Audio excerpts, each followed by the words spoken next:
कोस कोस पर बदले पानी, चार कोस पर भाषा।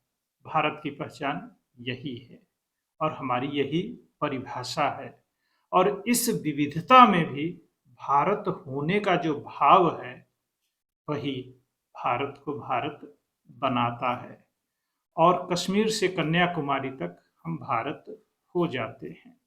हमारी कोई भी वेशभूषा हो, हमारी कोई भी भाषा हो, हमारा कोई भी खान-पान हो, इससे कोई फ़र्क नहीं पड़ता है। जब हम भारत भाव से भर जाते हैं, तब हम भारतीय हो जाते हैं। तो हमारी विविधता और एकरूपता एक ही बात है। यह विविधता एक रूपता में परिलक्षित होने लग जाता है। और हमारे यहाँ जो चुनावी व्यवस्था है, जो हमारे लोकतंत्र का आधार है, इसमें एक बड़ी समस्या है। हमारे यहाँ क्षेत्र, भाषा, धर्म, मजहब, पंथ के आधार पर हमारे राजनीतिक दल हैं, या यूं कहें जातीय समूहों के भी राजनीतिक दल हैं। और ऐसा होने की वजह से वो अपने एक व्यवसायिक हित में, मतलब पॉलिटिक्स करना एक व्यवसाय है। मतलब प्रोफेशन के अर्थ में नहीं कि ईमानदार पॉलिटिशियन हो, धंधा के अर्थ में ना, जहां पर मुनाफा कमाना लक्ष्य है, समाज सेवा करना नहीं है। और ये हमारे राजनीतिक दल परिवार प्राइवेट लिमिटेड की तरह चलते हैं, जहां जातीय चेतना को जागृत करके लगातार सत्ता में खुद को बनाए रखा जाता है। और इस तरह का विमर्श खड़ा करने वाले बेहद सफल राजनेता हैं।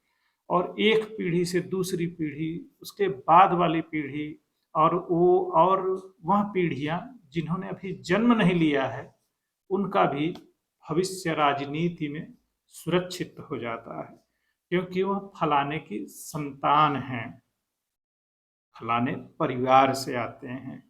भाई, अगर आप में सामर्थ्य है, नेतृत्व की क्षमता है, बिल्कुल आपको यह काम करना ही चाहिए। पर सिर्फ पारिवारिक और जातीय पहचान की वजह से यदि आप इस पेशे में हैं, तो बड़ी दिक्कत आती है। क्योंकि जहां पर वही चार कोस पर पानी बदले और भाषा बदले की जो कहावत चरितार्थ होती है, वहां पर भारत को समझना ऐसे लोगों के लिए आसान नहीं रह जाता है। क्योंकि न तो वो गांव का मतलब समझते हैं, न जाति का मतलब समझते हैं, न स्थानीय परंपराओं का मतलब समझते हैं। और इस वजह से वह चीजों से लगातार उलझते रहते हैं और सब कुछ गड्ढ-मड्ढ कर देते हैं।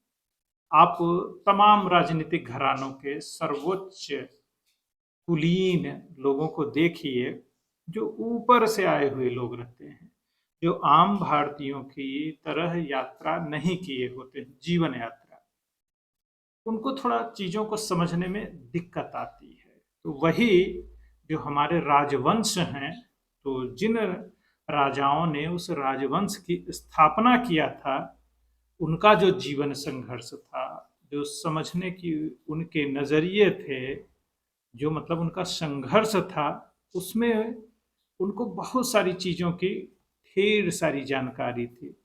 और इन राजकुमारों को उस तरह के संघर्ष नहीं करने पड़े। और इस वजह से उनमें उस बोध की बेहद कमी हो जाती है। और फिर उनकी गलती भी नहीं है कि आखिर वो उस चीज को क्यों सीखें। तो फिलहाल जो जातीय विमर्श है, उसकी अपनी समस्याएं हैं।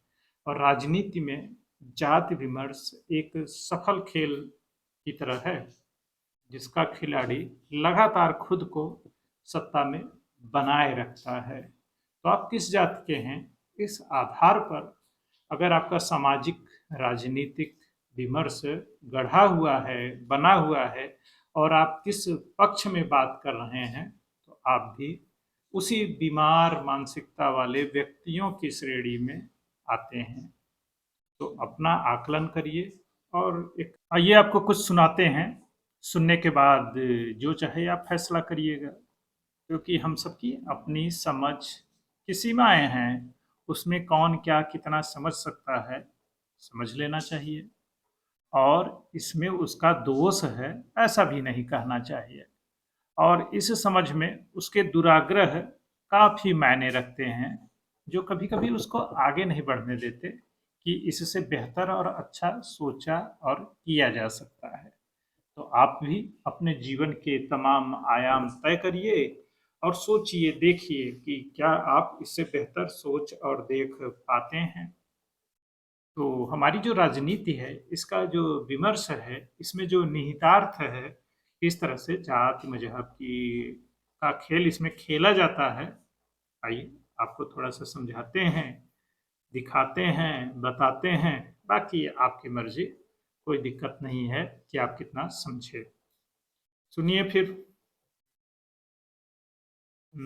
कहाँ से शुरू किया जाए? कौन जाति हो जाति बता दो, आगे ना कुछ कहना होगा, वोट कहाँ पर पड़ेगा किसका, ये भी क्या कहना है, हमको मालूम है, तुमको मालूम है। खेल अनोखा जाति बोध का सबने कसके पकड़ा है, अपनी अपनी सामर्थ्य भर सबने देखा परखा है। गौर से देखो किसके हाथ में किसका झंडा है, सोशल इंजीनियरिंग चल रही है, असली तिकड़म यही है। क्या है? कैसे साधा जाए सबको, कैसे साधा जाए सबको, किसको किससे खतरा है, यह साबित करते रहना है। अपनी जाति वाले को अपनी जाति वाले को लठैत बना के रखना है, उसकी गलतफ़हमी बनी रहे, बस यही जतन तो करना है। अपनी जाति वाला नेता अपनी जाति वाला नेता उसके लिए अच्छा है। भैया की सरकार बनेगी, अपना ही तब राज चलेगा, पुलिस प्रशासन की ऐसी तैसी, जैसा चाहे मैं करूँगा, हर जाति वाले का ऐसा ही सपना है। उसकी जाति वाला गुंडा भी उसके लिए अच्छा है, जो सत्ता में आते ही अपनी तिजोरी भरता है। चंद दिनों में ही देखो कैसे महल में रहता है, उसका धंधा पुश्तैनी है, तुमको नहीं कुछ मिलना है। झंडा डंडा सीधा कर लो, चुनाव आ गया है, नेताजी पुचकारेंगे, कंधा भी सहलाएंगे। चंद दिनों में ही तुम किनारे लग जाओगे, 5 साल बाद फिर ऐसे ही दर्शन पाओगे। यही सब ऐसे ही फिर दोहराएंगे और जनता भी वैसे ही पीछे पीछे दौड़ेगी। अपनी जाति वाला है, ये क्या कम उपलब्धि है। अपना झंडा अपना डंडा नेता ने दे रखा है, और कदमों पर अपने तुमको रखा है। जब जरूरत होगी तुम्हारे ऊपर चढ़ जाएगा, ऐसे ही उसके चरणों में तुम बिछते जाओगे। कस के ठोकर मारेगा तुमको, कस के ठोकर मारेगा तुमको, जब कुर्सी पर चढ़ जाएगा।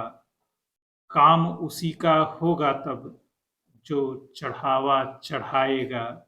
ऐसे ही गुलामों की बड़ी ज़रूरत होती है, सही गलत जो न देखे, जात को लेकर अंधा हो, इससे फर्क नहीं पड़ता, वह सवर्ण दलित या पिछड़ा हो, वह सवर्ण दलित या पिछड़ा हो।